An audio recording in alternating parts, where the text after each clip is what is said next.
হয় নাই, বুঝছেন? এই তথ্যগুলো পৌঁছলে অনেকেই অগ্রগামী হবে। কোরআনে ৮০,০০০ শব্দ আছে টোটাল, বুঝছেন? তবে মাত্র ২,০০০ মৌলিক শব্দ হলো মাত্র ২,০০০। ২,০০০ শব্দের রিপিটেশনের মাধ্যমেই ৮০,০০০-এ রূপান্তরিত হয়েছে। এই ২,০০০ শব্দের ভিতরে আমরা ৩০০ শব্দ বাংলাতে ব্যবহার করি।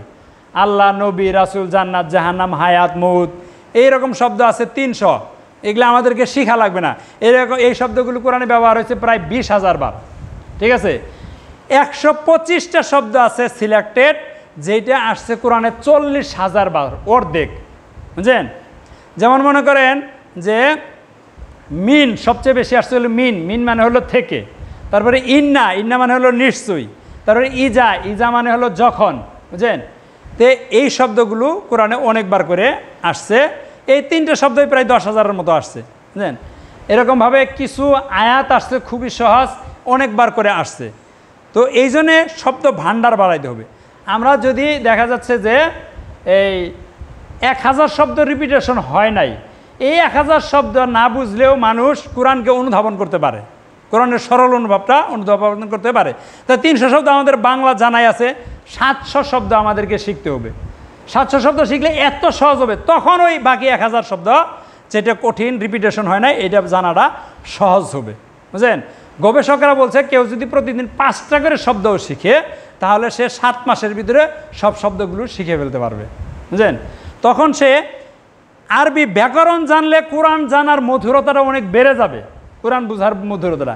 কিন্তু ব্যাকরণ না জানলেও সে শুধু যদি শব্দের ভাণ্ডার বাড়াইতে পারে, শব্দগুলোর অর্থ মুক্ত করতে পারে, সে কোরআনটা অনুধাবন করতে পারবে, মোটামুটি সে মধুরতা অনুধাবন লাভ করতে পারবে। কেমনে? যেমন আমাদের দেশে দেখেন যে যারা লেখাপড়া করে নাই বা ছোটো বাচ্চা যারা, ওরা কি ব্যাকরণ বুঝে? এরা তো ব্যাকরণ বুঝে না, তাই না? কিন্তু এরা কি কথা বুঝে না? আমরা যে কথা বলি, যে আমি যে কথা বলতেছি আপনারা বুঝতে পারতেছেন না, বুঝছেন না? ব্যাকরণ না বুঝলেও কি আপনি যদি শব্দের অর্থ বুঝেন, তাহলে আপনি অনুধাবন করতে পারবেন। ঠিক একইভাবে আমরা এরকম শব্দ ভাণ্ডার বাড়াইতে হবে আমাদেরকে। এখন বাজারে অনেকেই করছে, যেমন তাফসির হেদায়েতুল কোরআন একটা কিতাব আছে, হ্যাঁ, প্রত্যেক শব্দের অর্থ দেওয়া আছে, বুঝলেন?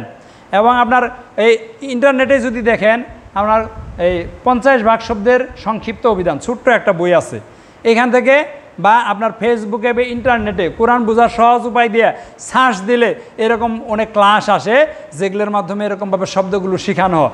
এই শব্দগুলো থেকে শেখে যদি আমরা এই ১২৫টা শব্দ শিখতে পারি, আর ৩০০ শব্দ আমাদের শেখাই আছে, তাহলে ৩০০ শব্দ আসছে ২০,০০০ বার, আর ১২৫টা শব্দ আসছে ৪০,০০০ বার, তাহলে আমাদের ৬০,০০০ শব্দ কোরআনের প্রায় শেখা হয়ে যাবে, তাই না?